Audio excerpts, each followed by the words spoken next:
today we're taking you on an exciting day tour of the beautiful Guimaras Island. But first, let's do a quick outfit check. To start our adventure, we headed to Parola Ferry Terminal in Iloilo City and we just took a grab going there. But you can also take taxi, tricycle, or jeepney to Parola Wharf, and travel time is around 10 to 15 minutes from downtown Iloilo. If you're coming from Iloilo City proper, the most common and convenient way to get to Guimaras is by taking a pump boat or ferry from Ortiz Wharf or Parola Wharf. By the way, for those wondering about the difference between Parola and Ortiz Wharf, here's a quick guide. So, if you're heading to Guimaras as a tourist, Parola Wharf is your best choice. Before boarding the ferry, make sure to bring a valid ID as it may be required for ticket purchase. It's also advisable to arrive as early as possible to avoid the crowd and para smooth ang journey ninyo. As of the latest information, the regular passenger fare for the ferry from Iloilo to Hordan, Guimaras is 40 pesos. But please take note that fares can change. Alam niyo naman, inflation is real talaga, kaya be ready na lang for some changes. And if you're planning to bring your own vehicle to Guimaras, you'll need to go to Lapuz Wharf instead of Parola. By the way, na-try na namin siya, kaya I'll share with you soon sa mga next uploads ko kung paano namin dinala yung car going to Guimaras, kaya don't forget to hit the notification bell button and subscribe. Honestly, mas maganda talaga yung may dala kayong sasakyan dito kasi hindi tabi-tabi yung mga attractions na pupuntahan, and kung hindi naman kayo local at wala kayong sariling car na dala sa Iloilo City, pwede kayong mag-rent sa mga Facebook pages or groups katulad ng ginawa namin before dahil madami kami, so nag-rent kami ng van. Upon arriving in Guimaras, you'll have several transportation options to explore the island. But in our case, since first time namin sa Guimaras and nag-DIY lang naman kami, nag-hire kami ng tricycle para i-tour kami. Actually, marami naman mag-aalok agad ng tour paglabas mo ng Hordan Ferry Terminal. And since we opted for a tricycle tour, it cost us 1,500 lang for a day. This was more affordable compared to other options priced around 3,500. However, prices can vary, so it's best to negotiate and confirm rates beforehand. Bago kayo dali ng mga tour guides nyo sa magagandang attractions, this is usually the first stop on most Guimaras tours since it's just minutes away from Hordan Wharf. Despite sa size nito, it serves as an important historical and cultural symbol para sa mga locals. So this is known to be the smallest plaza and used to be in the Guinness Book of World Records. Yan. So iikutin ko siya. Mga ilang hakbang lang kasi smallest plaza nga siya. So, yun lang yun. Wala ka naman masyadong gagawin dito. Mag-picture ka lang kay Rizal. And yes, si Rizal po iyan na nakaturo na sabi ni CJ, hindi daw mukhang si Rizal. Pero si Rizal siya.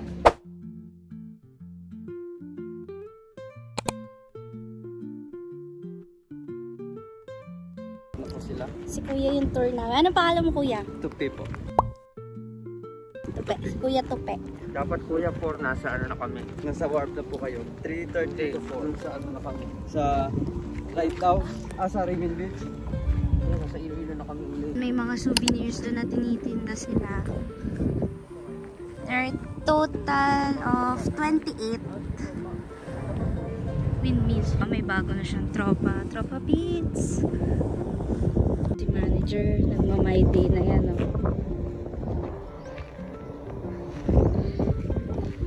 Maybe, parang malaking CCTV.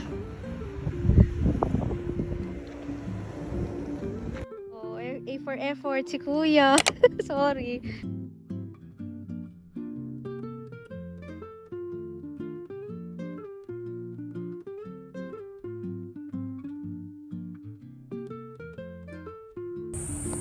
This is what they call the man-made forest. Ayan. Ang haba na binabiyahe namin.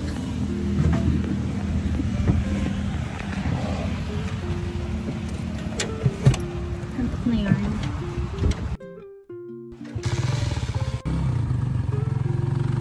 Welcome to the main town of Guimaras.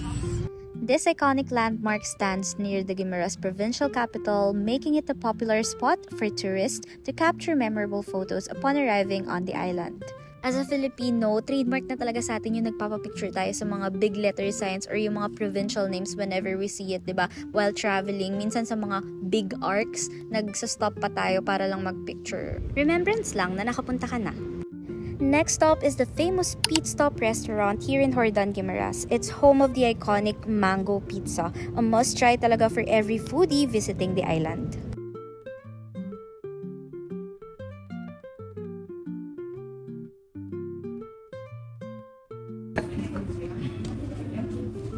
Pero hindi sila anti-rice. Sabaw. Order pa pala ito. 15 for anti-rice.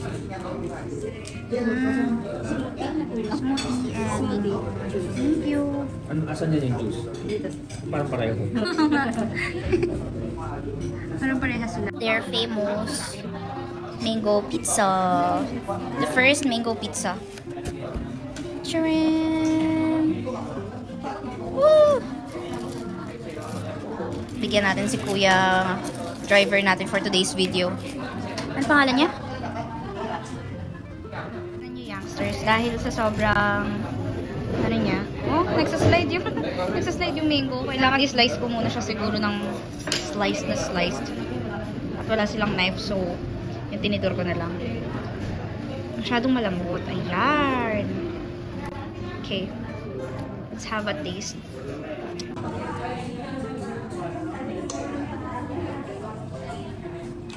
Ang sarap. Namit. Not gonna lie guys, at first I thought hindi ko siya magugustuhan kasi sobrang picky eater akong tao. Pero sobrang sarap and it's something na hahanap-hanapin mo or uulit-ulitin mong kainin. Unfortunately, they don't have a branch yet here in Manila and it can only last up to 24 hours. Ang sarap. Namit.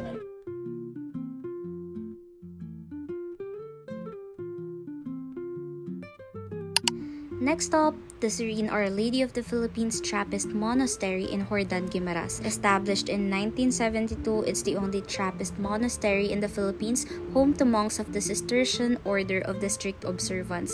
Grabe no, parang ang daming first and only sa Guimaras, kaya nakakabilib talagang bumisita dito. Though sumaglit lang kami dito and nagpay ng respect, but visitors can enjoy the peaceful atmosphere, explore the chapel, and purchase locally made products like mango jams and pastries crafted by the monks themselves.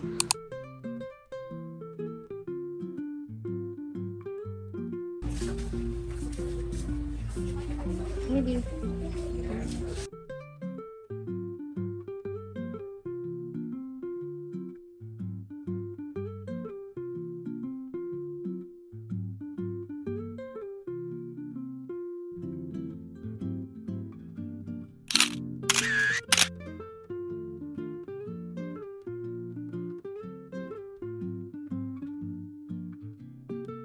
Alubihon. Medyo crowded today, kaya magtatapisaw na ako. Pagpipicture na lang kami. Meron sila ditong jet ski, pero 3,500 per hour lang. So crowded it is today. Hindi naman sobra, pero hindi ko pa rin trip mag-swimming sa ganito. Next time, we will go hopping, island hopping. White sand sila dito.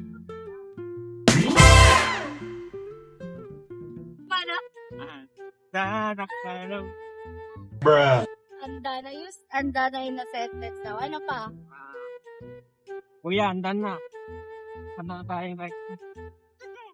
Huh? Handa na tayo. Ano? Handa na tayo. Oy, so Wednesday na flight mo, diba? Thursday. Handa na pa yung mga gamit mo. Okay.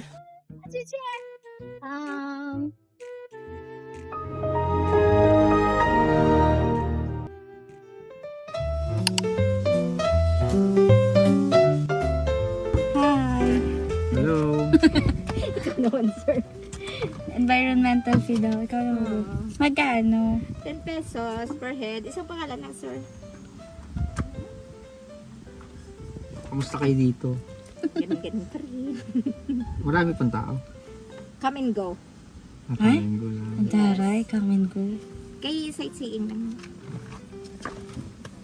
Isang pera. A bag. Before mag-enter dito sa, what do you call this? Sa GC, meron silang environmental fee. Meron sila ate. Natawa ng tawa. Nakakatawa ka daw, baby. Ano, tawa niya sila rin daw ako.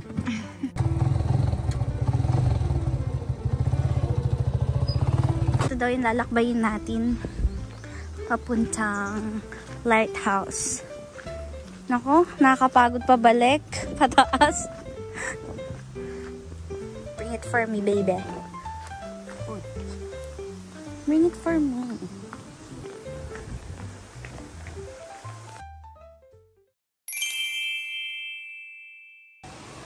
Welcome to Guimaras Island!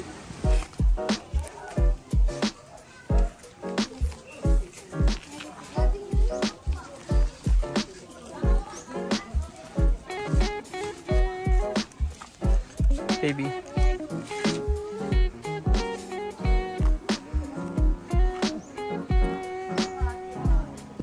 Baby. Naubos the lighthouse. It was built in the Spanish era. Charas, di ko alam yung history niya. Spanish bread.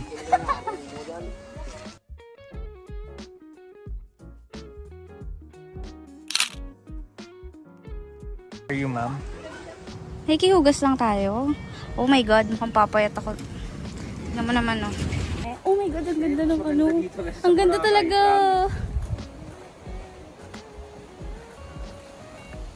Buti na lang hindi crowded kahit Sunday.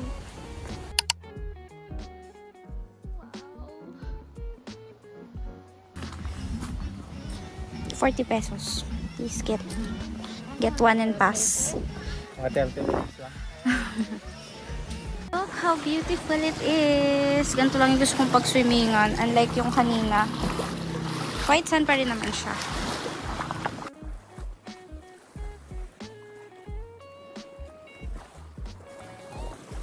Welcome to Guimaras!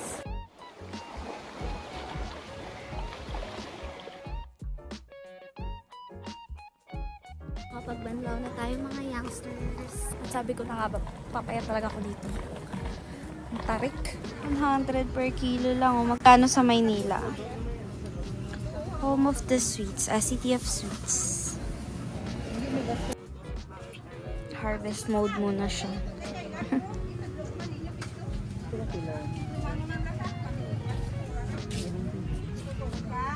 Walang kabit sa pakal. Ang binibili mo na pampasalubong. Lahat mango.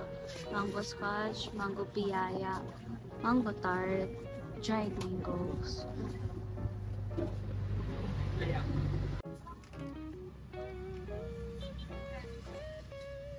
Mango lake. Oh, bye-bye! Back here! Sa likod ng daan.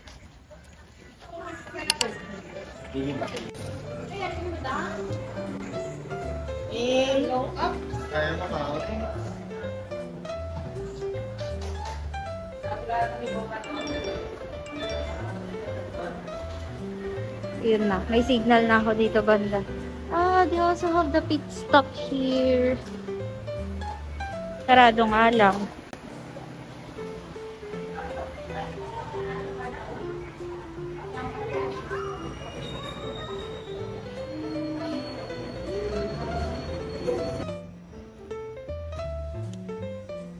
Rates. Regular.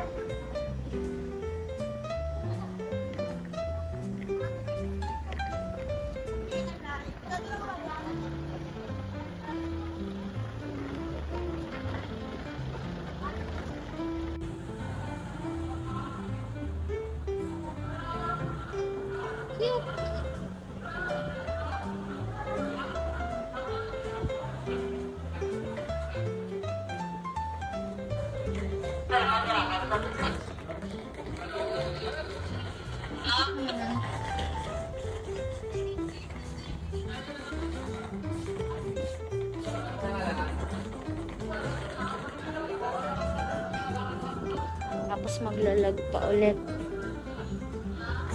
Diyan tayo sasakay. Mas malaki yung sasakyan namin this time. At this place. Tayo mo. May pa TV.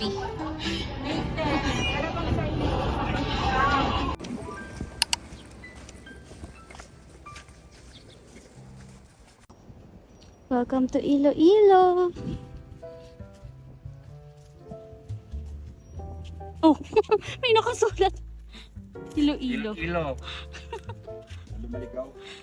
Salamat, kuya. Nakasulat, guys, oh. Iloilo.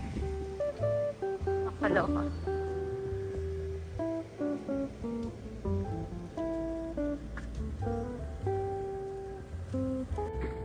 Baby! Bye-bye!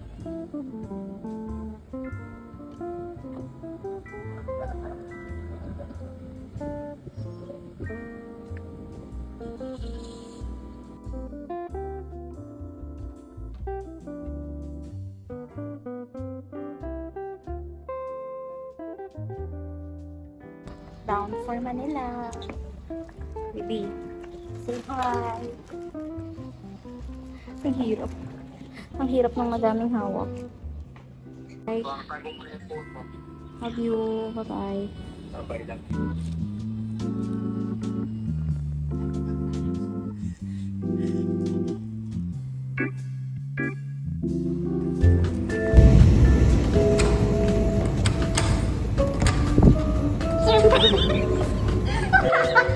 Sorry na saramda ba ako. Dahan-dahan lang yun. Baka mahulog. Ito lang ako natuwa for today's video. May sandboard.